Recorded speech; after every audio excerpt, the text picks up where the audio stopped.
Hey, this is Dan from bodybuilderinthailand.com answering Instagram questions. This one's related to anabolic steroid use and fertility. So as we all know, when you add hormones from outside the body into your body, it stops the production of hormones naturally within the body until those hormones are removed. So when your hormone system is shut down, that also means that your reproductive system that's going on inside of your body, namely your production of sperm, or if you're a woman, your production of, or not production, but pushing eggs from the ovary into the fallopian tube and eventually the uterus, doesn't happen anymore, okay? So, you know, birth control pills are also steroids, and so they do the same thing as like a male that took anabolic steroids for muscle building, as far as like shutting off the reproductive system.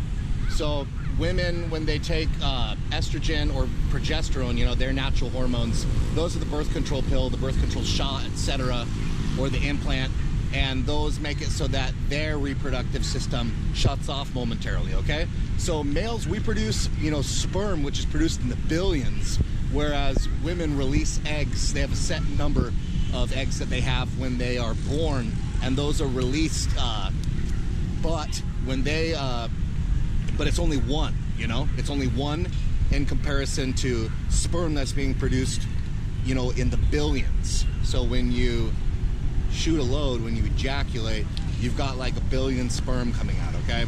So it's much harder to like completely suppress it. So even if you are using anabolic steroids, most likely you still are producing some sperm, just not enough to make your sperm fertile or able to fertilize an egg. So let's first go over what you would need to do if you use anabolic steroids and you come off of them, and you know, you've waited, you know, now 2 or 3 weeks, and your sperm and testosterone is not coming back to normal yet, okay? Well, the first thing that you would do is you'd take HCG, okay? That stands for human chorionic gonadotropin. And what you'd do is you'd take that 2 to 3 times per week at a dosage from 250 IUs to 500 IUs. And that basically mimics the hormone that your brain releases to tell your testicles to function, okay? Produce testosterone and produce sperm. So that hormone that your brain produces naturally is called luteinizing hormone. And what HCG, human chorionic gonadotropin, is it's an analog to that hormone, luteinizing hormone, which means it does the same thing in the body. It's not exactly the same thing, but it does the same thing, okay? So that's going to be the number one thing that would just, boom, that should, you know, in the majority of cases, doing that for a month and not using anabolic steroids simultaneously should get you fertile, okay? So that, the other thing that you want to do though is, instead of just, you know, mimicking that natural production hormone, which is the luteinizing hormone of HCG, you could actually get your brain to start producing, you know, follicle stimulating hormone, luteinizing hormone again, and acting, you know, behaving normally, instead of, you know, putting in this kind of intermediate HCG that is, it's kind of like patching the system to get you fertile fast, if that's your goal, okay? But another thing that you could do, and what you should do simultaneously, is use nolvadex tamoxifen at a dosage between 20, 40, and 60 milligrams per day, because that is going to stimulate your brain to start producing those, you know, natural luteinizing hormone again, you know? So then you'd be producing sperm and testosterone naturally without using HCG, okay? Getting you back to normal. And basically clomid does the same thing, and clomid's used in dosages from 25, 50 to 100 milligrams per day, except it's just not as effective as nolvadex, okay?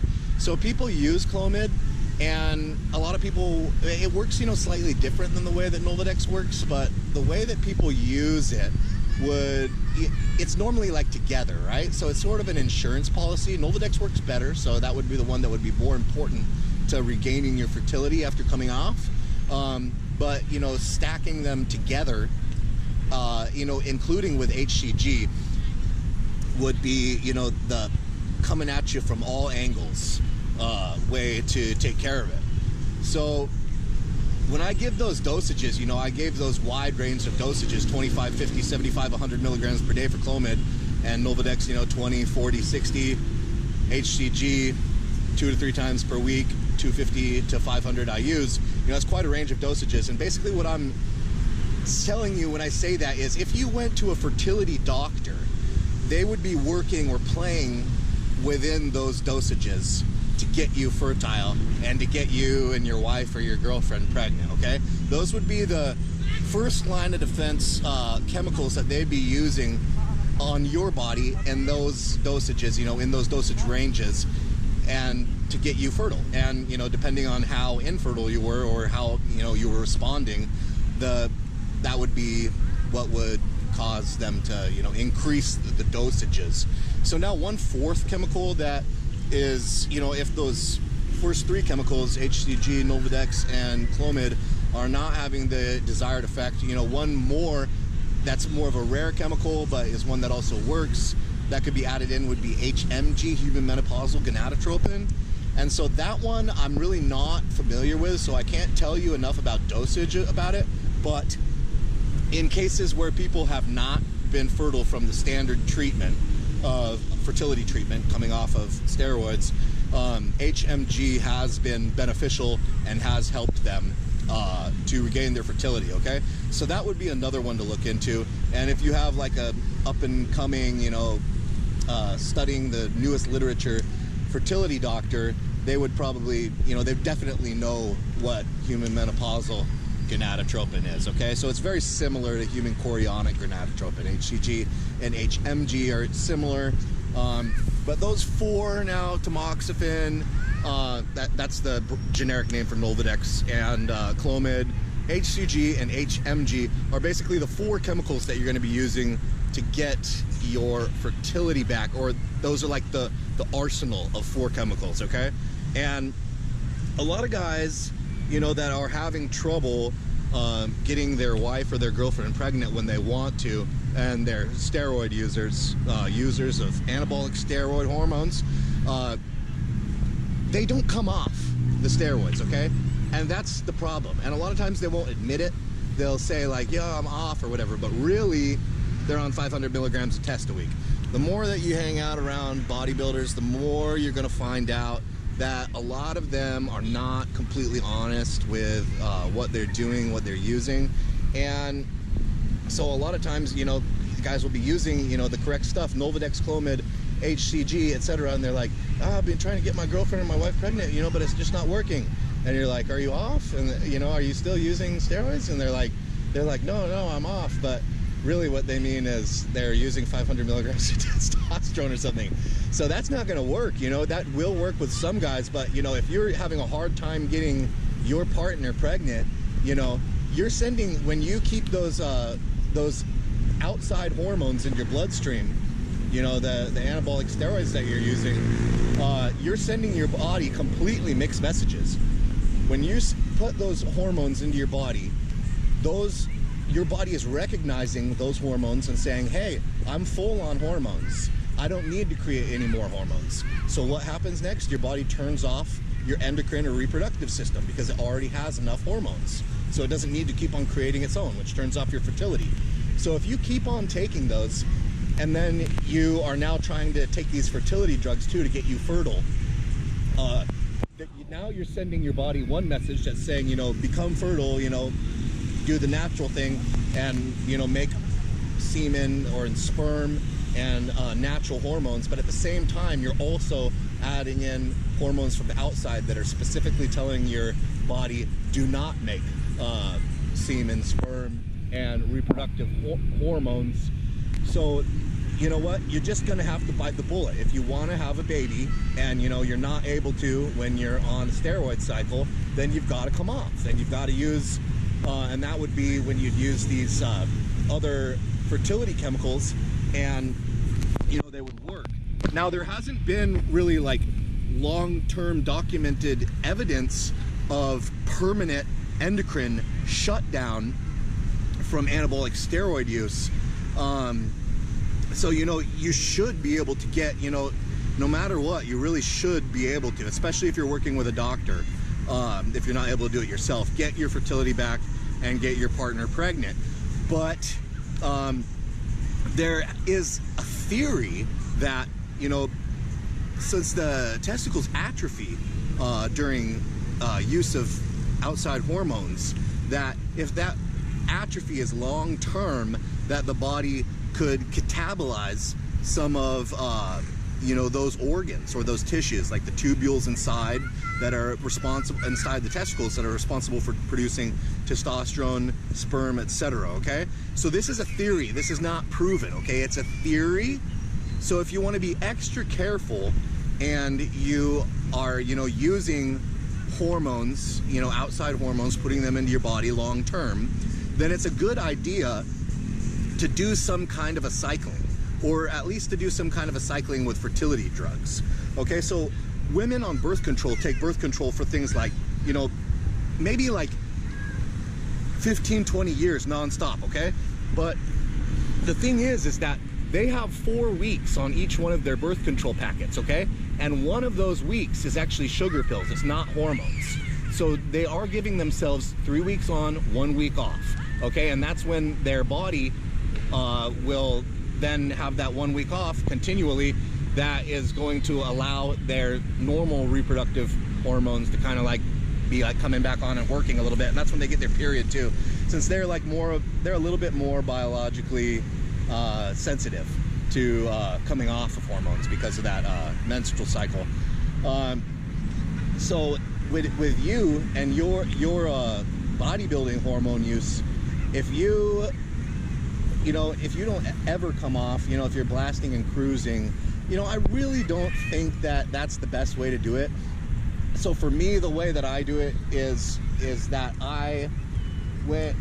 there are some times of the year, you know, like 10, 12, 16 weeks when I will be using anabolic steroids, and then when I will take a break, and I actually will not use anything. I will use nothing for you know, 4, 5, 6 weeks, and then I'll start using them again. Okay, that's the way that I do it. That's how I give myself a break, and that would be basically you know, similar to, you know, how women's birth control works, how they will go off of the birth control every 3 weeks on, 1 week off. Okay, because again, birth control is steroids. It's the same thing. It has the same effect on their bodies as your bodybuilding hormones will have on your body.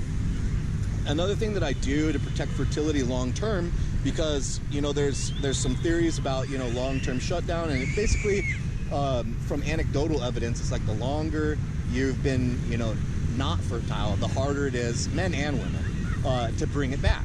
So another thing that I'll do is that you know, several months out of the year I'll use HCG, human chorionic gonadotropin, and which turns in addition, you know, to coming off cycle for those 4 or 5 weeks, whatever, that I do, you know, 4 times a year or so. I'll also have, you know, periods of time during that year, maybe 1/3 of the year, where I'm using HCG, which turns on my natural endocrine hormones, reproductive hormones, you know, regardless of whether or not I'm using outside bodybuilding hormones at the same time, which I feel protects against some of that, you know, long-term shutdown, because I never am long-term shutdown. You know, the longest I ever really go because of coming off cycle and using HCG would really be like a month or 2 before, you know, my body is producing its own natural testosterone again, and, you know, a full sperm count. And one of the things that you notice when you start taking HCG is the consistency of your semen will become more liquidy, okay? And your balls will actually hang lower too, as that you know, sperm production comes on full force, and you know, natural hormone production. So those would be things that, you know, would protect. That's taking like a really like all-around inclusive approach to protect against all angles of, you know, having permanent fertility problems. I don't think that it will be an issue. You know, it's not medically documented about permanent shutdown being an issue. You know, if you're really worried about it, then you'd want to stay away from progestins, okay? Because progestins like trenbolone or decadurabolin just completely shut off the luteinizing hormone production in the brain, okay? So that your brain is really not sending any signal down to your testicles to produce sperm or to produce testosterone naturally, okay? If you're on testosterone, if you're on other chemicals that aren't progestins, you know, it's going to be mostly shut down, but there's still probably going to be some signal coming through. So staying away from things, especially like trenbolone, would be, you know, the way to really take an all-inclusive, safety-first approach. All right, guys, so I hope that covers it. Steroids and fertility. And this is Dan from bodybuilderintthailand.com answering Instagram questions. If you guys want to ask me questions, go on my Instagram at bodybuilderinthailand and send me a message. And I'll be doing video answers on YouTube and my website, bodybuilderinthailand.com, to some of the more hardcore questions like this, because this is not really appropriate for YouTube. All right?